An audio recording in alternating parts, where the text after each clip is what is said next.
Recently, our boss gave the trading AI a new rule. He called it risk control. I call it fantasy. The command was simple: maximize return, but never execute a trade that may lose money. A perfect strategy, right? The AI did the math and gave the only logical answer. It sold every single stock and bought 100% government bonds.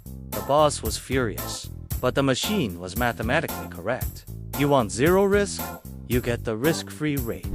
This is illusion of control. Welcome back to Analyst Bytes. This is our behavioral finance field guide. Alright, let's talk about the CFA exam. How do we actually mitigate this bias? The boss made a huge mistake. He thought a complex model gives you control. The CFA curriculum says the exact opposite. To fix illusion of control, you must simplify. Look at the AI clearing the desk. You must restrict modeling variables. Throw the noise in the trash. For the exam, remember two simple rules.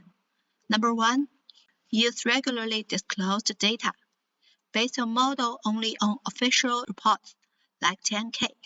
If it's a rumor, drop it. Number 2, focus on impact.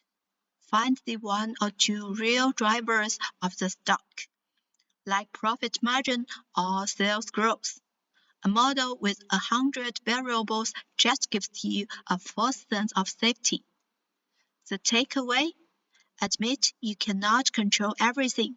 Keep it simple and focus on the facts. True story. My boss invented a winning strategy: human high-frequency trading. He forced an inexperienced newbie to watch the screen all night, trying to scalp the market. He thinks he is the Wolf of Wall Street. He sees every dip and peak. 1 year later, what happened? Nothing. The results were terrible, because trading is hazardos to your wealth. He thought he was beating the market, but he was just feeding the broker.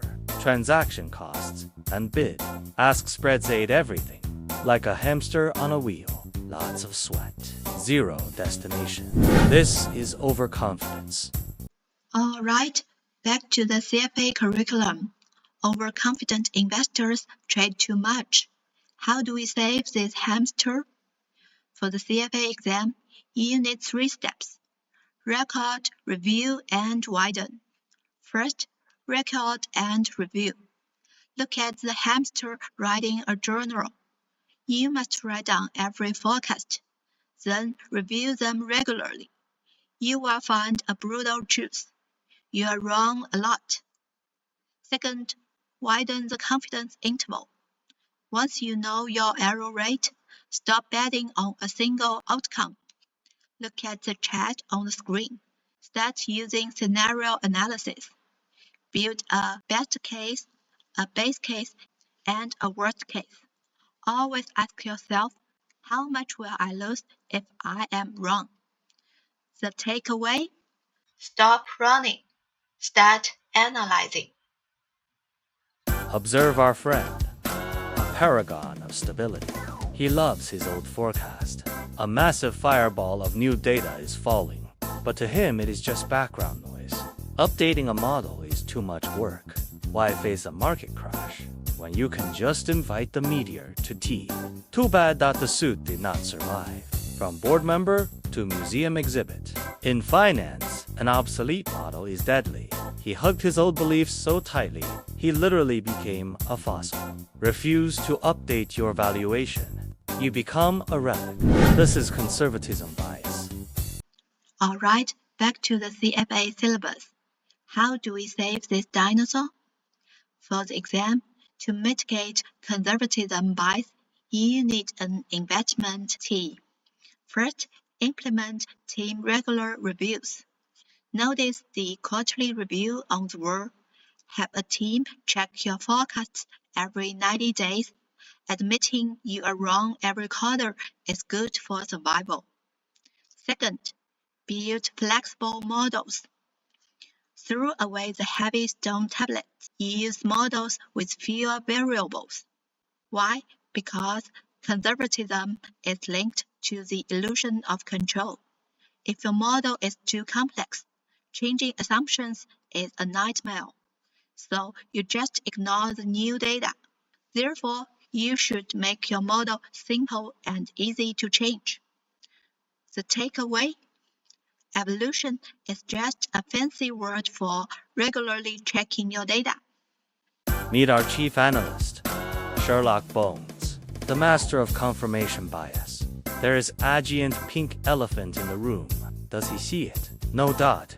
He is selectively blind. He prefers to crawl on the floor, magnifying a tiny crumb of good news. He collects comfort, not truth. What happens when you ignore the elephant? It crushes you. The elephant was not in his model, so the crash feels like a surprise. The portfolio is flattened, and the dog is left holding his crumb, asking but the CEO or Red Sox.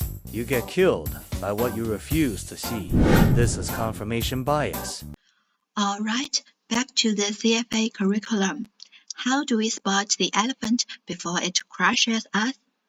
To mitigate confirmation bias, you need a dose of negative reality. For the exam, do these two things. First, seek negative opinions. Stop reading the fan club newsletters. Go read the short seller reports. Find the exact analysis that says you're wrong. Second, speak to non-invested colleagues. Look at the cat. Why is he so calm? Because he does not own the stock. He is not economically or psychologically invested. He does not care about your ego or your portfolio. That makes him the perfect person to hand you the bear case. The takeaway? Listen to the ones with no skin in the game. They see what you miss. A lot of candidates may ask, what is the difference between the dog and the dinosaur? They both refuse to change, right? But here is the analyst bias secret sauce. Confirmation bias happens during the information collection phase. It is a filter. Like the dog, you sort out only what you like and ignore the elephant. Conservatism bias happens during the information process phase. It is a slow motion reaction. Just like the dinosaur, you see the media, but you clung to your old beliefs. You are simply slow to react. Meet the fox. Dr. Loudcoat. He found a shiny molecule. It looks elegant. It looks like a winner, so he ignores the math. He thinks he found a Nobel Prize. He's not an analyst. He's a dreamer. Look beneath his feet. A mountain of shattered test tubes. Every tube is a failed dream. This is base rate neglect. He thinks he is the exception. He is not. In the world of probability, he is just standing on a pile of failures. This is representativeness. Okay, back to the CFA syllabus. Don't let a good story burn your money. To fix representativeness bias, you must separate two views. First, the inside view. This is the story in your head. The amazing molecule, the perfect team that makes you feel special, right? Second, the outside view. This is the cold reality, the base rate. If the success rate for new drugs is only 10%, that's your reality. The inside view is just a guess. The outside view is the truth. Start with the industrial average, then adjust slowly for new data. Remember, data over dreams, numbers over stories. All right, let's bring these 5 biases all together. Think back to our AI and boss. If you fall into the illusion of control bias, your trap is relying on complex models. The fix? Restrict variables to only what's regularly disclosed. Next up, the hamster. When you suffer from overconfidence, you tend to set dangerously narrow intervals. To cure this, Force yourself to use scenario analysis. Now, what about the dinosaur? Conservatism bias makes you cling to old forecasts, leading to an underreaction. Don't work alone. Use an invest team for regular reviews, and keep your models flexible with fewer variables. Then we have our blind detective dog. Confirmation bias traps you into constantly seeking support. Your defense mechanism here is playing devil's advocate, actively looking for the bear case. And finally, the fox in the lab.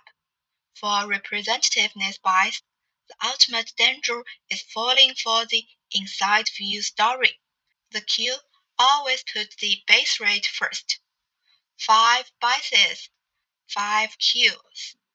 Keep this guide in mind and you won't get trapped on the exam day. That's a wrap on behavioral finance. Next time, we are taking on free cash flow. This is a core topic that shows up in both CFA Level 1 and Level 2. A lot of candidates struggle with FCF calculations in Level 2 simply because their Level 1 foundation in the cash flow statement is weak. We are going to fix that. We will break down the cash flow statement, clear up the confusion around working capital investment, and connect all three statements to find the actual cash, the FCFF and FCFE. Because in the real world, you can't spend accounting profit, you spend cash. I'm Analyst Bytes. Every problem here is to help you ace the exam. Every insight is to help you see through the business world. Let's take the CFA out of the textbook and into your real life. Thanks for watching. I will see you in the next one. Bye.